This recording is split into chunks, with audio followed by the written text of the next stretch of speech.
Get the tomato sauce and lots of chicken. Huh? What'd you say? Oh, don't worry. She asked for a lot of chicken. Guys, that was the conversation that I heard my sister say the other day when I called her. She was at Walmart buying groceries for the food you guys are about to eat or you've already eaten. But don't worry, this video is not about my conversation with my sister. So, stay tuned.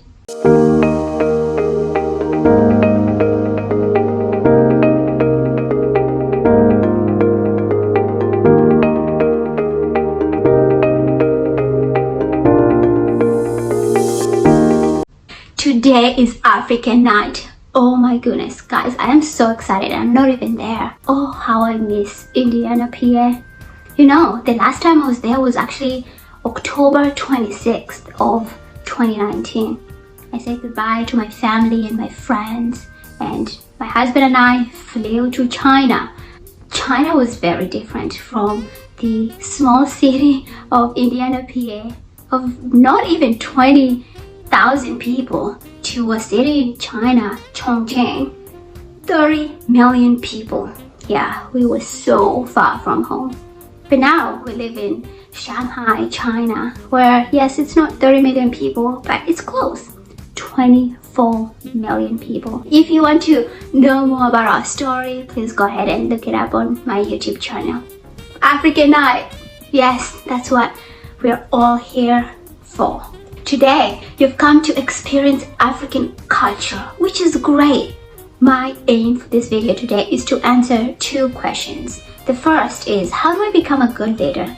Second, I aim to answer for those people who are on the fences of should I join PASA or should I not? Or maybe you don't care about the first two questions and you just want to find out where you can get amazing African attire. Don't worry, I got you too. Most of you have heard of the phrase, leaders are not born, they are made. Goodness, is it true? I became a PASA member in 2016.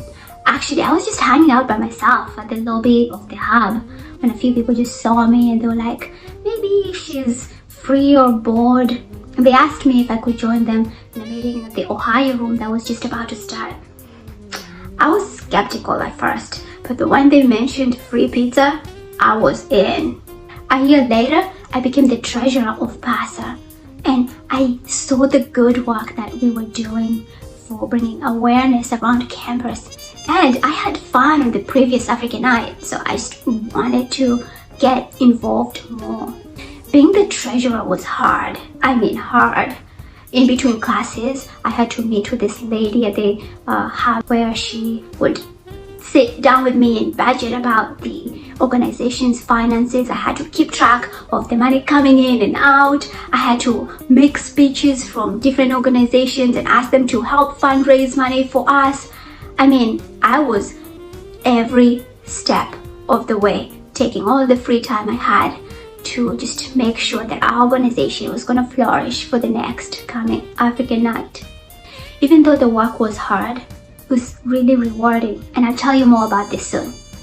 PASA board members, regular members, and Dr. Siseko all chose me to become the host of African Night that year. Guys, it was the most magical event that I've ever been, especially African Night. But I hope the one you're having right now actually surpasses the one that I remember from my memories. With the success of that PASA's African Night, the board voted for me unanimously to become the president. I was so delighted.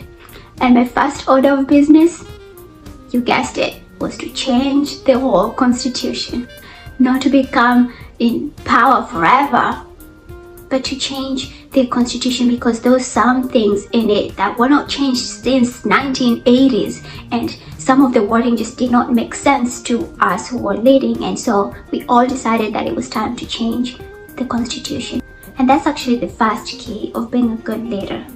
Get other people involved in the things that you are thinking of, in the projects that you have in mind. And when you do, let them speak their mind. Don't just make decisions without consulting those around you, those on your team, because they want to be a part of what your vision and your dreams are. Second, get to know your group. Get to know these people. Meet for lunch with them. Get to hang out with them. And you realize that some of these people have skills that you don't, and ideas that you probably haven't even heard of or even thought about. And you'll find out that these people are so different than you, and that makes your team even that much stronger.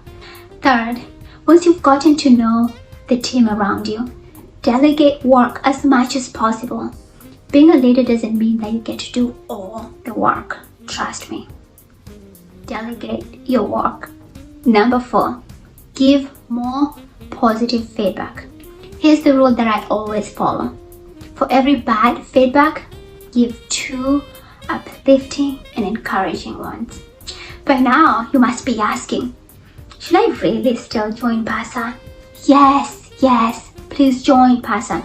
And here's why. You never know where the experience you get will lead you. Remember when I said that being a treasurer was hard work, but also rewarding? It's because the skills that I gained helped me even today during my writing and my other businesses. I have to budget everything that comes out of the business and everything that I get for profit. I have a team of 8 people in my business currently. And if I didn't join PASA, I wouldn't even know how to manage these people. Most importantly, and I hope you really hear this, PASA helped me to date myself. I got to learn who Fiona is and how I interact with different people, the things I like and the things I don't like. And I discovered that God made me to be a leader. But just because God made me be a leader didn't mean that I did not need the training or to learn. Remember the quote that I said earlier? Leaders are made, they're not born. And so PASA was my training ground, and I wanted to see and learn as much as possible how I could become better. But PASA was there for me, and it came for free. So you too, if you're on the fences, I hope that you just join and learn. Even if it's just to become a member, you will learn so much by what you see other people do. Finally, for those who have just been waiting for this girl to stop talking and just give you the information about the African attire, don't worry. I've left a link in the description of my YouTube video and you can find it, or you can ask my Mona or my sister Melody and she can send it over to you. And I hope that you guys enjoy and marry in the African culture and you have a good time with the dancing. And I hope someone will send me pictures, because my favorite part of African art is the fashion show. Bye bye.